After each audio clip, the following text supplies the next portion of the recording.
I was always the forgotten grandson living in the shadow of my golden brother Mason, while he collected trophies and strayed.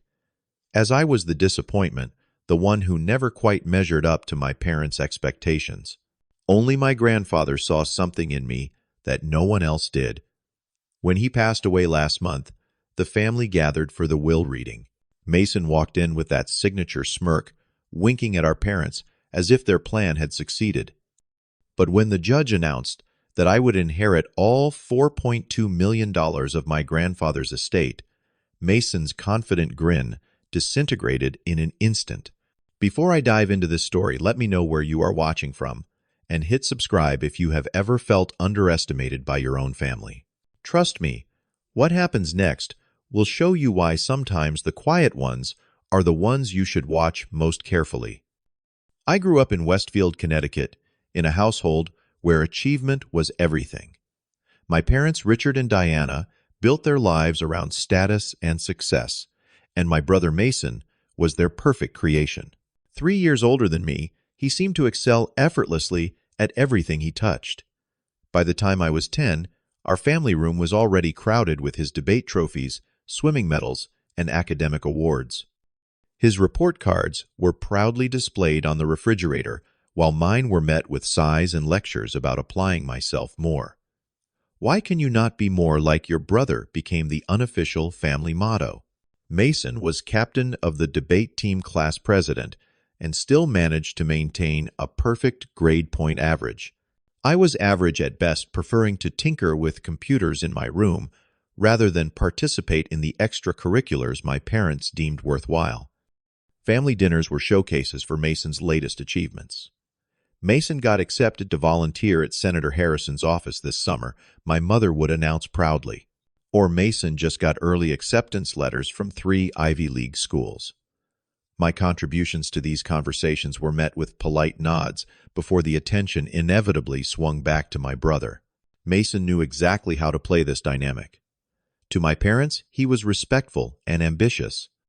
When they were not around, he was quick to remind me of my place in the family hierarchy. They had me first and got it right the first time he would joke, though we both knew he meant it. "You are just the backup plan they never needed." The only place I felt truly seen was at my grandfather's farm, a sprawling property about an hour outside the city, William Montgomery. My mother's father had built his fortune through smart real estate investments after starting with a small inheritance. Unlike my parents, he had no interest in status symbols or social climbing. His hands were calloused from actual work, despite having more than enough money to never lift a finger again. Starting when I was 8, I would spend most weekends at the farm while Mason attended various competitions and social events.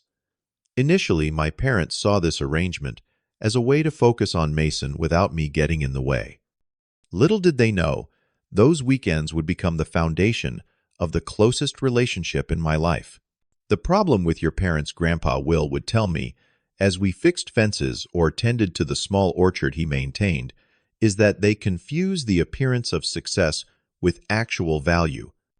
While my father taught Mason how to choose the right golf club for networking with executives, my grandfather taught me how to change oil in a truck, how to repair broken equipment, and most importantly, how to think for myself.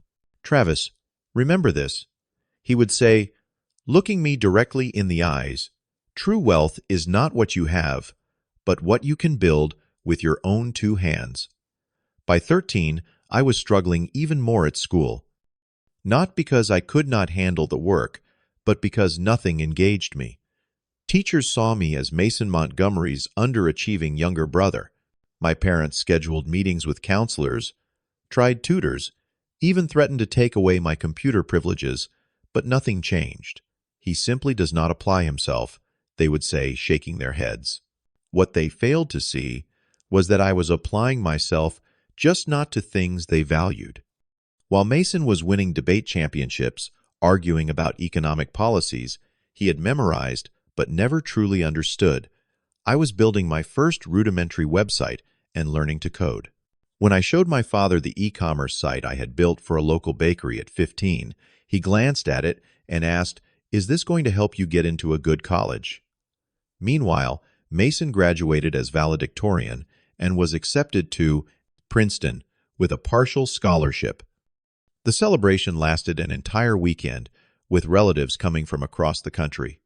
When I told my grandfather about my growing resentment during one of our weekend visits, he simply nodded. "Your path is different, Travis. Not better or worse, just different. The question is whether you will have the courage to follow it when the time comes." That time came sooner than expected. During my senior year, while Mason was thriving in his second year of pre-law, I received an offer from a local tech company where I had been interning. They wanted me to join full-time after graduation with tuition reimbursement if I wanted to take night classes at the state college. When I told my parents, my father exploded. "No son of mine is skipping college to be some computer technician," he declared. "We did not raise you to aim so low." The argument escalated until I found myself saying words I had thought but never dared speak. "You never raised me at all. You were too busy with Mason." The silence that followed was deafening. My mother began to cry. My father turned an alarming shade of red, and I knew in that moment that I had crossed a line from which there was no return. That night, I called my grandfather. "I think I just blew up my relationship with Mom and Dad," I admitted. His response was characteristic. "Sometimes a clean break is better than a lifetime of compromises that hollow you out." 2 weeks after graduation, I moved out of my parents' house and into a tiny apartment closer to my new job. My grandfather was the only one who helped me move, slipping me an envelope with $5,000 in cash. "For emergencies," he said. "And Travis, I am proud of you for choosing your own path." Over the next 8 years, our lives moved in dramatically different directions. I started at the bottom of the tech company, as a junior developer, working long hours and learning everything I could about the business. My apartment was sparse. My diet consisted largely of ramen, noodles, and coffee. But for the first time, I was building something that felt like my own life. Meanwhile, Mason graduated from Princeton with honors and moved directly into Harvard Law School. My parents funded his luxury apartment, his designer wardrobe, and even bought him a new BMW as a graduation present. Their social media accounts were monuments to his accomplishments, with barely a mention of their younger son. Our interactions during those years were limited to obligatory holiday gatherings where Mason would hold court describing his important connections and promising future, while subtly reminding everyone of my comparative insignificance. "Travis is still doing his computer thing, right?" he would ask with practiced casualness. "Good for you, little brother. Not everyone is cut out for the professional world." What my family did not know, because they never asked, was that I had been promoted 3 times in 4 years. My technical skills and practical business knowledge had caught the attention of senior management, and I was now leading development teams on major projects. I had also been quietly saving and investing nearly everything I earned. Throughout this time, my relationship with Grandfather Will deepened. Unlike the superficial catch-up conversations with my parents, our weekly phone calls involved real discussions about business, technology, and life. I would share my ideas for innovative software solutions, and he would offer insights from his decades of business experience. "Most people see only the present," he told me once. "Successful people see opportunities others miss. You have that gift, Travis. You see systems and connections that others overlook." When I was 26, I took the biggest risk of my life. I left my now comfortable job to start my own company, focusing on security software for small businesses, an underserved market I had identified through my work. Grandfather Will was the first person I told about my business plan. "Send me the details," was all he said initially. A week later, he called me back. "I just transferred $100,000 to your account. Consider it seed money, not a gift or a loan. I am investing in you because I believe in what you are building." I was speechless, not just at the money, but at the vote of confidence it represented. "Thank you is not enough," I finally managed. "Then do not thank me," he replied. "Succeed. That will be thanks enough." The contrast between my grandfather's support and my parents' indifference became even starker during this period. When I mentioned my new venture during Christmas dinner that year, my father scoffed. "Playing entrepreneur now, are we? Well, when it fails, try not to come asking us for money." Mason, now working at a prestigious law firm in Boston, added his own barb. "Statistically, most startups fail within the first year. But good luck with your little project." My company, Montgomery Security Solutions, did not fail. The first 2 years were grueling with many sleepless nights and moments of doubt, but gradually we gained traction. By year 3, we had expanded to 15 employees and secured contracts with several regional banks. During this time, Grandfather Will's health began to decline. At 84, he was diagnosed with late-stage pancreatic cancer. The doctors gave him 6 months at most. I immediately adjusted my schedule to visit him 3 times a week. Sometimes we would discuss business, but more often we simply enjoyed each other's company. He shared stories from his youth wisdom, gained over a lifetime, and occasionally his disappointment in how his daughter and son-in-law had raised their children. "They love you both," he insisted during one particularly candid conversation, "but they only understand one kind of success. It blinded them to your true potential." Mason visited rarely, always making sure to document his brief appearances with photos for social media, tagging appropriate family members to ensure everyone knew he was fulfilling his familial duty. His visits were short, his conversations superficial. One evening, about 4 months after his diagnosis, my grandfather asked me to sit beside his bed and took my hand in his weakened grip. "Travis, I have watched you forge your own path against considerable odds," he said, his voice soft but clear. "You have shown integrity, determination, and wisdom beyond your years.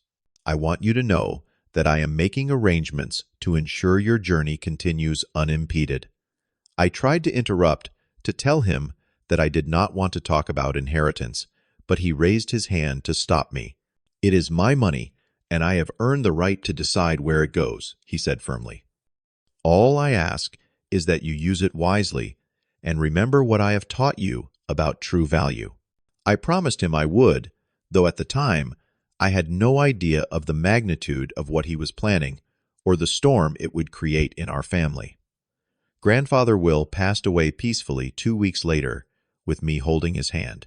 Mason arrived 20 minutes after he was gone, already on the phone with his assistant about rescheduling meetings. The funeral was held at the small chapel near my grandfather's farm, as specified in his will. Despite its modest setting, the service was well attended, a testament to the many lives he had touched through his genuine kindness and generosity. My parents arrived in their luxury SUV, appropriately somber in designer black attire. Mason wore a tailored suit that probably cost more than my monthly rent. His grief performed with the same precision as his courtroom arguments. I noticed him networking even at the funeral, slipping business cards to some of my grandfather's wealthy friends. "Your grandfather was so proud of Mason," my mother told me after the service, patting my arm consolingly. "He would have loved to see how successful he has become." I did not bother to correct her. There seemed little point. 3 weeks after the funeral, the family received formal notifications from my grandfather's attorney that the will would be read the following Friday at 2 in the afternoon. The email mentioned that attendance was strongly encouraged for all family members, as there were specific provisions that required personal acknowledgement. Something shifted in my family's dynamic almost immediately. My parents, who had communicated with me primarily through brief text messages since I left home, suddenly began calling regularly. My mother invited me to dinner twice in 1 week, something that hadn't happened in years. Mason's transformation was even more dramatic. My brother, who had barely acknowledged my existence, except to belittle my choices, began sending friendly messages, even suggesting we catch up over drinks before the will reading. "Grandfather always had a soft spot for you," he said during one particularly transparent phone call. I always admired your special relationship with him. I almost laughed at the absurdity of it, this sudden rewriting of our family history. None of them had shown any interest in my life or achievements for years, but the prospect of inheritance had sparked a remarkable change of heart. The day of the will reading arrived with a tension that was almost palpable. We gathered in the wood-paneled conference room of Preston and Associates, my grandfather's longtime legal representatives. Mr. Preston himself, a dignified man in his 60s, who had been my grandfather's friend as well as his attorney, would be conducting the proceedings. My parents sat stiffly on one side of the table, occasionally whispering to each other. Mason positioned himself prominently near the head of the table, emanating confidence in his expensive suit and freshly cut hair. He caught my eye as I entered and gave me a smile that did not reach his eyes. "Little brother," he acknowledged with a nod, before turning to our parents and giving them a subtle wink, as if to say, "Do not worry, I have got this under control." I took a seat at the far end of the table, trying to prepare myself for disappointment. Despite my grandfather's hints, I had no expectations. His love had been gift enough, and anything more would be a bonus. Mr. Preston entered precisely at 2, carrying a leather portfolio and accompanied by a court official who would witness the proceedings. He greeted each of us solemnly before taking his position at the head of the table. "We are gathered today to execute the last will and testament of William Edward Montgomery," he began formally. "This document was prepared and signed 6 months ago with 2 independent witnesses and a medical professional present to verify Mr. Montgomery's sound mental state."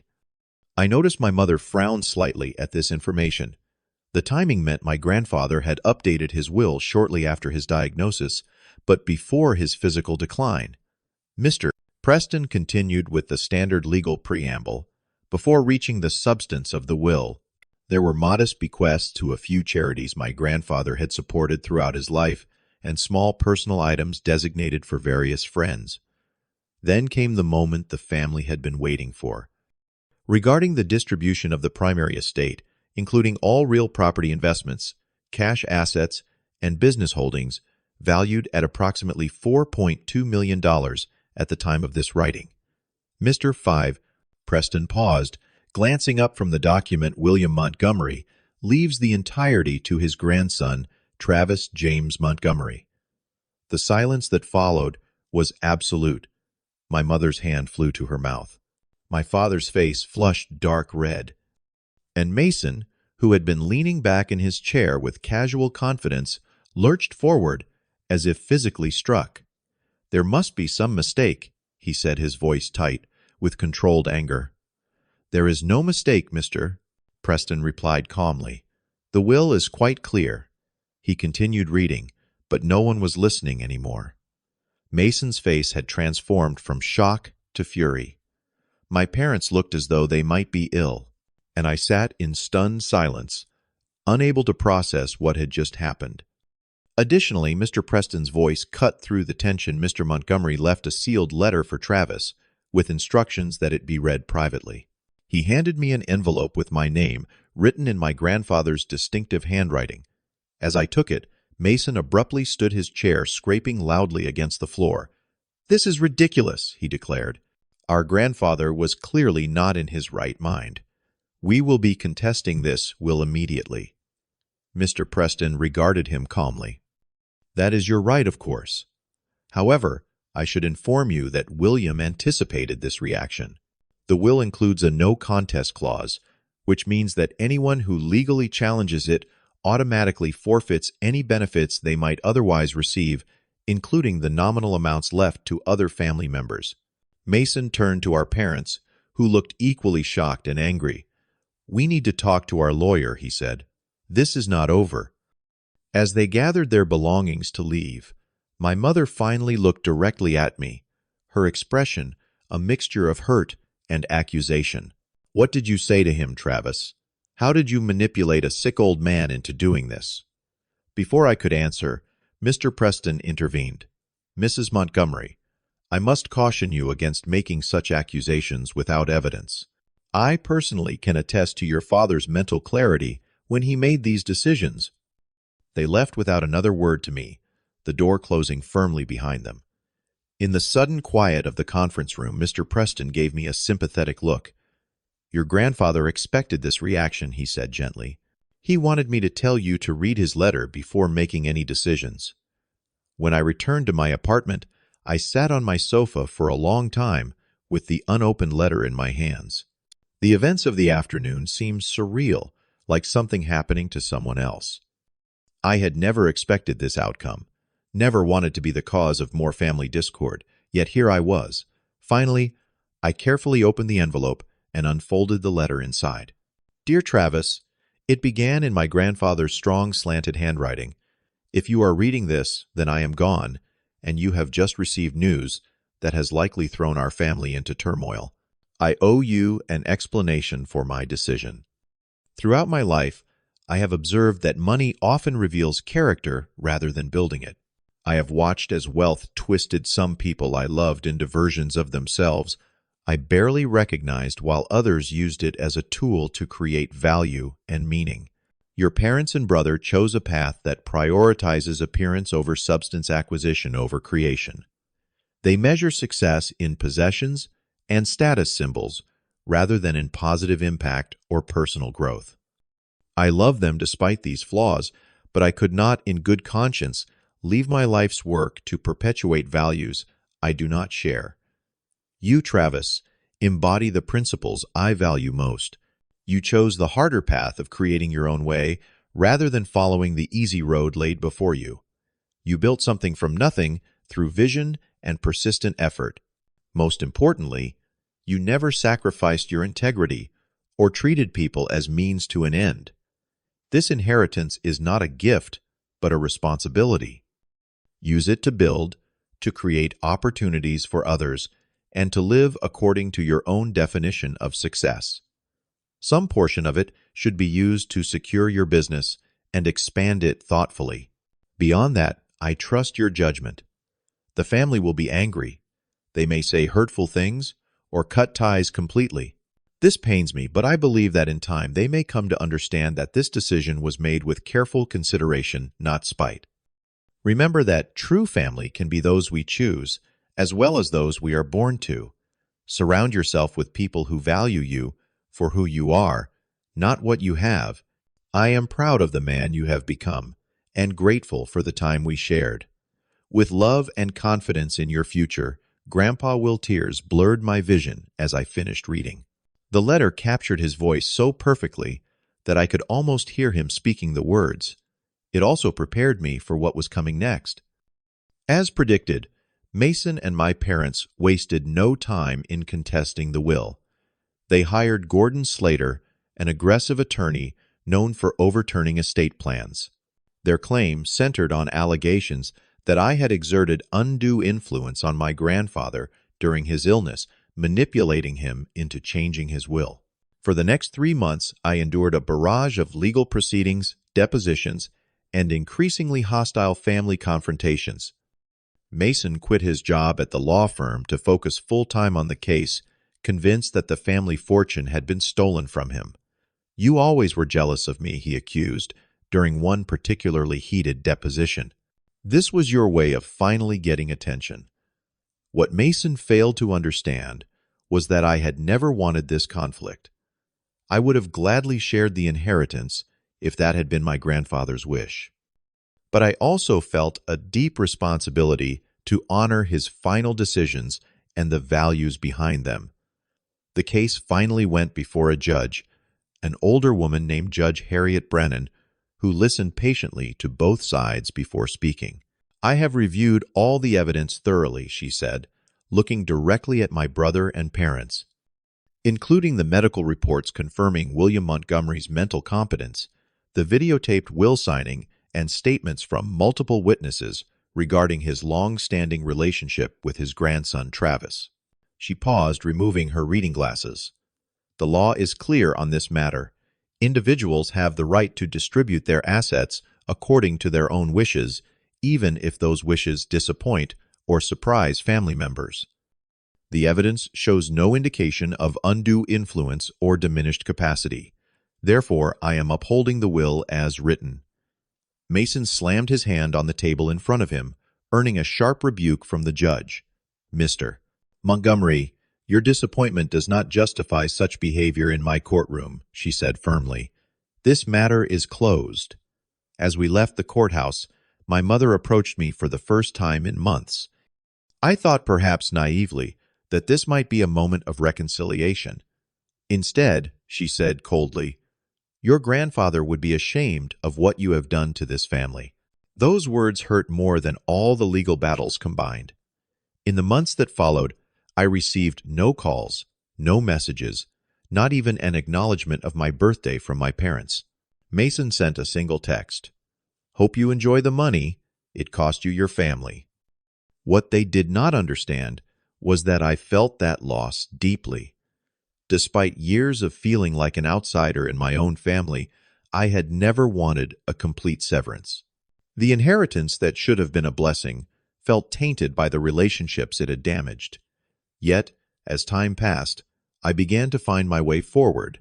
Following my grandfather's guidance, I invested a portion of the inheritance into expanding Montgomery Security Solutions.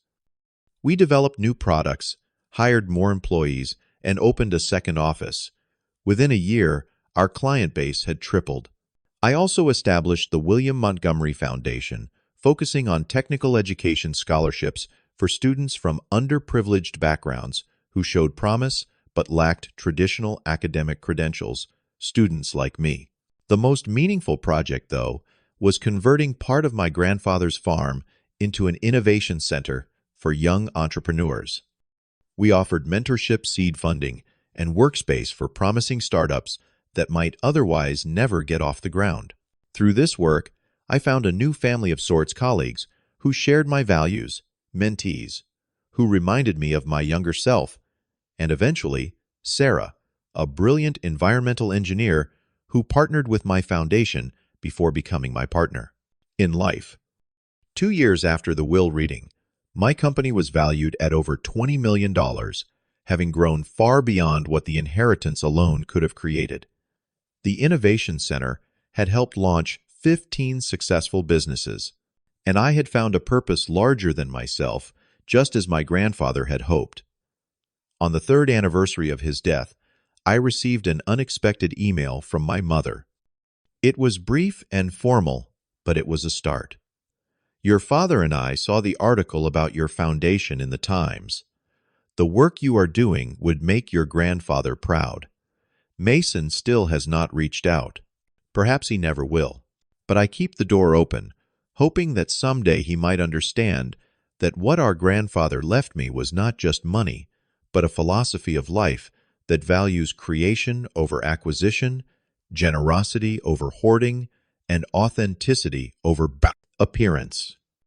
When I visit the farm and walk through the orchard, where my grandfather and I spent so many hours talking, I often think about the true nature of inheritance. The most valuable things he gave me were not the millions in his bank accounts, but the lessons that guided me long before I knew about any will. Work with your hands. Create value. Measure wealth by impact, not possessions. And always stay true to yourself, even when the easier path beckons.